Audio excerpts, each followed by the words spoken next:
विजयनगर राज्यर ब्राह्मण माने स्वभाव में अत्यंत लोभी थिले। जेतेबेले नाही सेतेबेले कौनसी एक कार्यर आड़ देखाई राजांठारू अर्थ आदाय करने सेमानक कार्य थिला। राजांकर उदारतार सुजोग नहीं से ब्राह्मण माने खूब फायदा उठाउथिले। दिने राजा कृष्णदेव राय ब्राह्मण मानक निज सभा को डाकी कहिले, हे ब्राह्मण महाशयगण, मु आज आपण मानक ठारू एक विशेष तथ्य बुझापी ही आपण मानकु एठारे एकजुट हेबापी कहिछि। से विशेष कथाटी हेउछि, मोर माता तांकर मृत्यु पूर्वर आंब खाइबाकू इच्छा करथिले, किंतु मु हतभाग्य मातांकर शेष इच्छा आदौ पूरण करनथिली। तेणु हे पंडितगण, मोर मातांकर आत्मा किपरि शांति पाइबो से उपाय मते कुहंतु। राजांकर कथा सुनी ब्राह्मण मानकर मन पूरा खुशी। सेमाने तो सबु समय रे एहीपरि एक सुजोग अपेक्षा थांती। तेणु सेमाने समस्ते एक स्वर रे कहिले, महाराज, जदि आपण आपणक मातांक आत्मार शांति पाई किछि करिबाकू चाहुथांती ताहेले आपण आम मानंकु एक एक सुनार आंब प्रदान करंतु।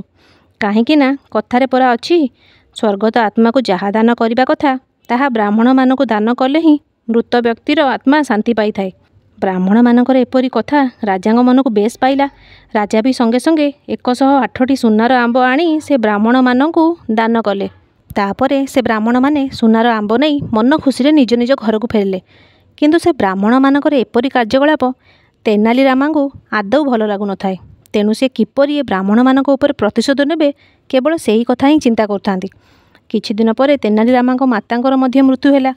तार ठीक 1 वर्ष परे तेनाली रामा से ब्राह्मण मानक निज घर को आमंत्रण करी कहिले, मोर मातांकर अंतिम इच्छा मु पूर्ण करि पारि नाही। सेथिपाई मते एबे कोन करिबाको पड़िबो आपण माने ताहा कुहंतु।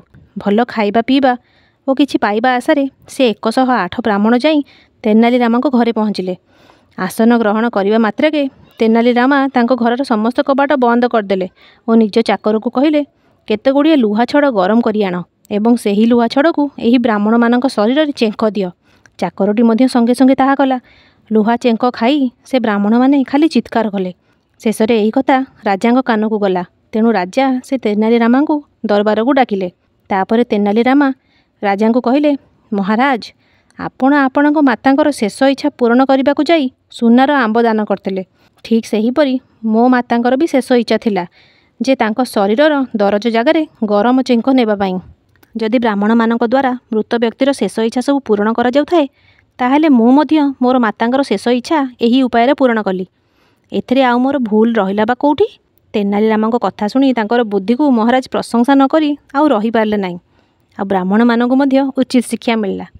तो सांग मैंने जब गपटी भल लगी लाइक शेयर सब्सक्राइब निश्चय करेंगे। जय जगन्नाथ।